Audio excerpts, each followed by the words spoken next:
Hello, everybody. It's Matt Feldmann here. I see Topic Chats. It is Thursday, February 11th, and we are talking. This is my special Valentine's Day, and actually, we're going to have a Valentine's Day crossover St. Patrick's Day session. So we're going to get into luck as well today.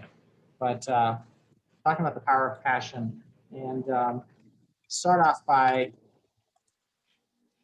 looking at something. If you took my e-study, then you will maybe recognize this. Susan, I'm going to mute you just so we don't get any extra background noise. Hi, Anne. Thank you, co-host as well. So, luck favors the, is it prepared? Is it the extroverted? We could probably make a case for that. But I think maybe sometimes it's the PhD. Those people who are bold or prepared, detail obsessed, charismatic. Is it generous? Maybe it's modest.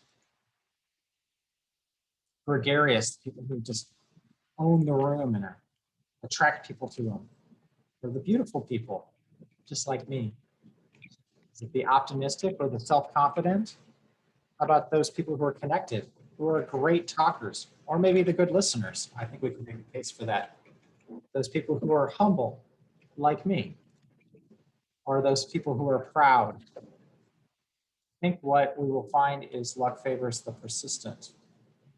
And that's what Jim Collins and Forrest had to say in their earlier book called Built to Last, the 90s book. It was redone in 2005. So today we're talking about that passion. So if you remember, I talked about this hedgehog concept. We were looking at the overlapping three circles of passion and what you're great at and what drives your economic engines, where there's an opportunity to, that there is opportunity to fund the work that you're doing. But we're really just focusing on passion today, one circle of the three. And last night I sat down to prepare this chat and thought to myself, passion beats talent.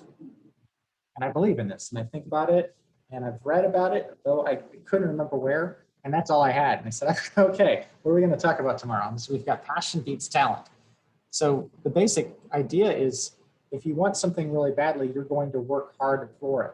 And whether or not you're talented, you will be more successful than someone who is not as committed to it, who may have better talents. Of course, we talk about this in sports, talk about the 5'9" guy who can play basketball so well because he just works that much harder. Think about Rudy. If you've ever watched that movie about Notre Dame football, about Rudy who worked his way on to playing a single play or a couple plays in Notre Dame football game. It's a famous movie, probably from the 90s. We watched it at least 100 times, me and my roommates back in the day. But I thought to myself, how do we talk some more about this? What does this mean? So, of course, I went to a web search and I started typing things in. And quickly, we saw lots of memes. Hard work beats talent when talent doesn't work very hard. It doesn't work hard. This is actually a quote from a basketball coach, a high school basketball coach that became famous, from Kevin Durant, and also from Tim Tebow, who are basketball and football players. Of course, anytime you get Albert Einstein in there, I'm not sure that this quote means anything at all, aside from the fact that he's passionately curious, but it gives me legitimacy to throw Einstein into my presentation, right? Passion beats talent. It's a pretty picture. But then we started getting into some better quotes here. It's the will, not the skill. At least we have alliteration going for us. William Edward Hickson, if at first you don't succeed, try again.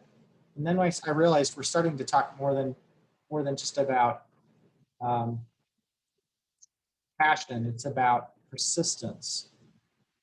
And with that, we get into some classic Churchill quote, the never, never, never There's actually 4 nevers. Never, never, never, never give up. And the quote goes on actually a little further.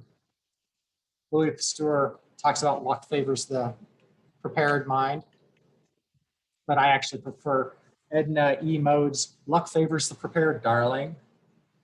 That's from The Incredibles. Anybody with small children has seen that movie 1,000 times like I have.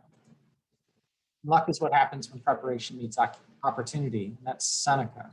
And that's really where I feel like I started to get some grounding in what I was thinking about, what I was going to talk about today. So I started to realize there's a lot of relationships among luck and persistence and passion and success. And so bear with me here. And actually, I would love to hear, this is what I'm hoping we're going to chat about, because I'd love to see how we can develop this even further.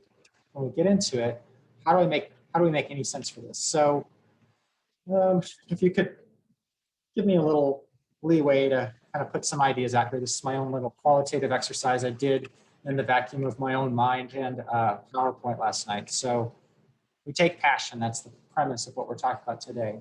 And because we love something and we want to do it, we are able to persist. And with that persistence, that gives us really opportunity, right? Because we're there and we're paying attention, we're available, that persistence in effect is preparation, which gives you luck, right? And with luck, so luck is just most of us are social science people, right? There's no such thing as luck. We're really talking odds. We like to talk about luck because it feels like just things happen out of the blue. Oh my God, I'm so lucky, right? But it's really odds. And sooner or later, if you continue to put out proposals, one of them is going to get picked up sooner or later. If you put out a lot of them, somebody's eventually going to think, hey, this guy knows what he's talking about, which gives you opportunity. And with opportunity comes success. I mean, this is classic. If you want to work in 21st century programs, and you know that there's these big grants out there that you may be able to get a part of, if you're passionate about after school programs, you go out and you interview people and you're persistent with interviewing different programs and learning about how they are operating and how they're funded, and you go to the state and talk to the state coordinators for these things, you're eventually going to learn about how the grants are funded. You can you can identify a community of grant directors.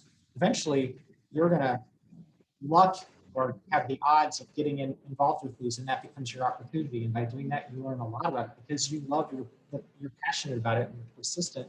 You're going to have success with that, and you may be able to develop that. But this is the passion that you have for after school programs. It begins with that. And of course, as we have opportunity, it should feed our passion, which creates this loop between passion, persistence, luck, or odds, opportunity, and obviously the success.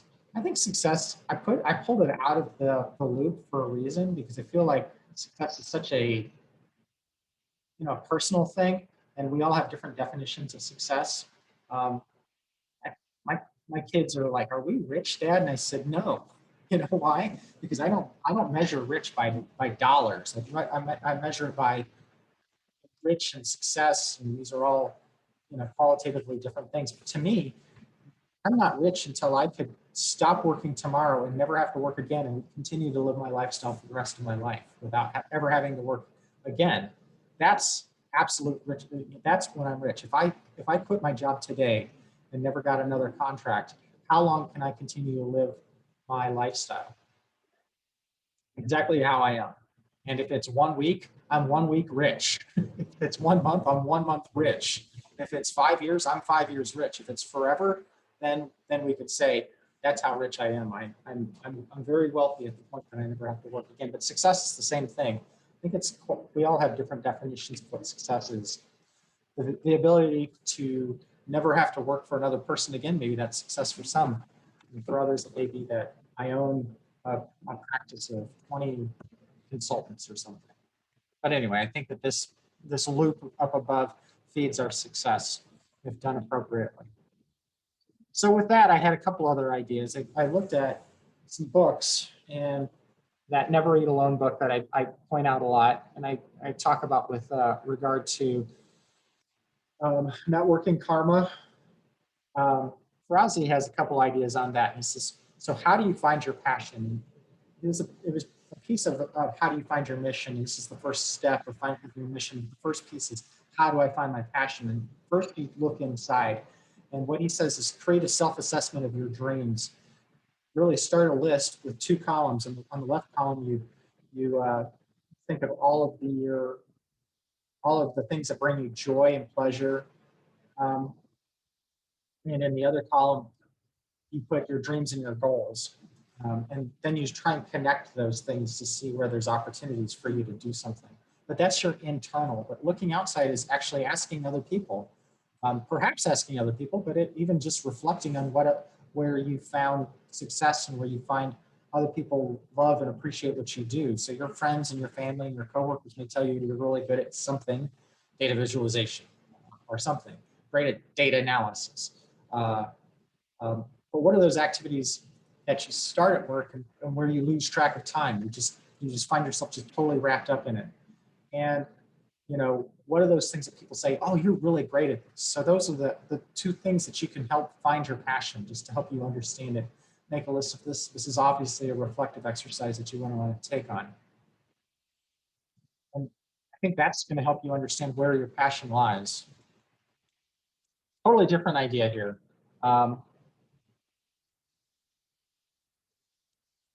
So how does this work as a company idea?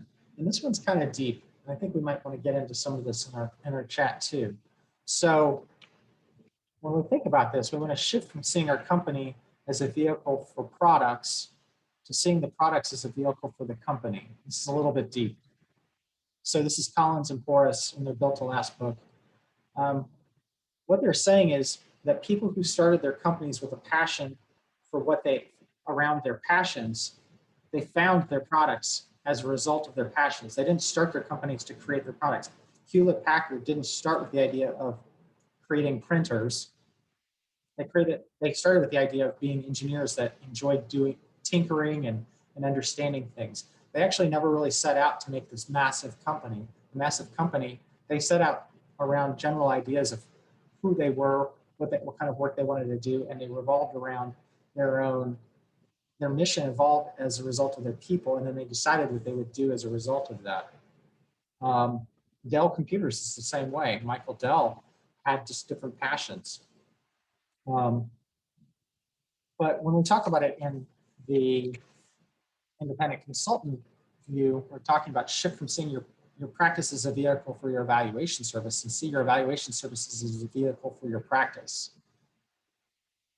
I guess this is a deep idea. Essentially, you're giving fully into the process of developing your company, which is a bigger and an extension of your passion.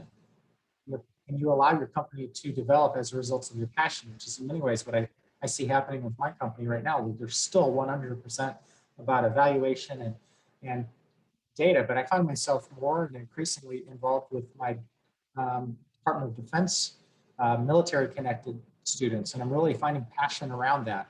And just I'm finding lots of connections between not only that work and those kids and what we're trying to do there, but also just in my personal life that I'm finding myself doing exercise with people who are involved with the military base, and just a lot of things are falling into place. It doesn't feel like work. It's just I'm having a great time. But that's because I've allowed my evaluation services, my company, to be a vehicle for my practice. The services I provide are evolving as I allow my passion to become centered to my practice. Anyway, that's my ideas on this. I look forward to some feedback on these ideas.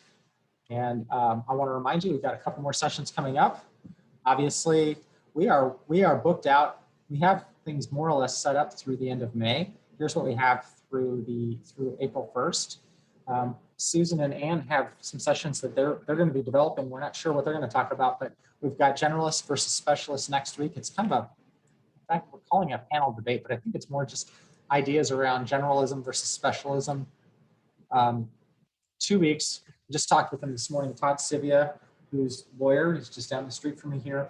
he does several online sessions about business structures, about moving from, a sole proprietor, I mean, to LLC or an S corp or something like that, or even a partnership. So he's going to give his presentation on it, and I'll ask him some questions about it and give you guys all a chance to talk about that. Robert Hoke's going to talk about gaming recessions and recoveries. Jason Rabbits is going to talk about evaluating for tech and foundations. And then I also asked my Small Business Development Center director to talk with me, and we're going to do a chat on March 25th. So that's what we got going on. I'm going to pause with that, and I'm going to let everybody jump in here.